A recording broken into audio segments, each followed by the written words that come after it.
அகர முதல எழுத்தெல்லாம் ஆதி பகவன் முதற்றே உலகு. விளக்கம். எழுத்துக்கள் எல்லாம் அகரத்தை அடிப்படையாக கொண்டிருக்கின்றன. அதுபோல உலகம் கடவுளை அடிப்படையாக கொண்டிருக்கிறது. கற்றதனால் ஆய பயனென்கொல் வாலறிவன். நற்றாள் தொழார் எனின். விளக்கம். தூய அறிவு வடிவாக விளங்கும் இறைவனுடைய நல்ல திருவடிகளை தொழாமல் இருப்பாரானால் அவர் கற்ற கல்வியினால் ஆகிய பயன் என்ன? மலர்மிசை ஏகினான் மானடி சேர்ந்தார். நிலமிசை நீடுவாழ் வார். விளக்கம்.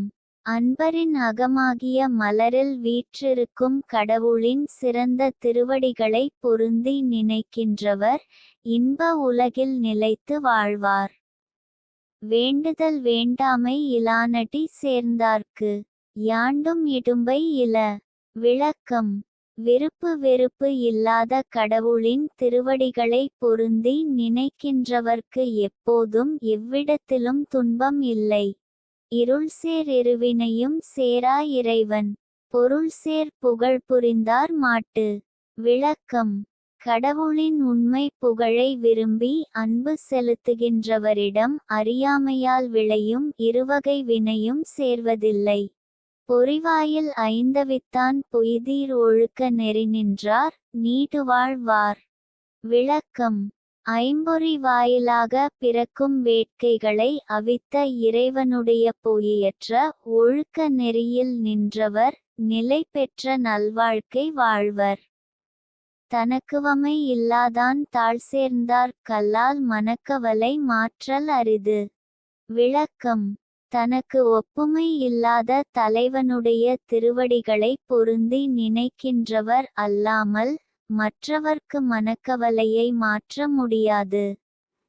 அறவாழி அந்தணன் தாழ் சேர்ந்தார் கல்லால் பிறவாழி நீந்தல் அரிது. விளக்கம். அறக்கடலாக விளங்கும் கடவுளின் திருவடிகளை பொருந்தி நினைக்கின்றவர் அல்லாமல் மற்றவர் பொருளும் இன்பமுமாகிய மற்ற கடல்களை கடக்க முடியாது. கோளில் பொறியில் குணமிலவே எண்குணத்தான் தாளை வணங்கா தலை. விளக்கம். கேட்காத செவி பார்க்காத கண் போன்ற எண் குணங்களை உடைய கடவுளின் திருவடிகளை வணங்காதவரின் தலைகள் பயனற்றவைகளாம். பிறவி பெருங்கடல் நீந்துவர் நீந்தார். இறைவன் அடிச்சேரா தார். விளக்கம். இறைவனுடைய திருவடிகளை பொருந்தி நினைக்கின்றவர் பிறவியாகிய பெரிய கடலை கடக்க முடியும். மற்றவர் கடக்க முடியாது.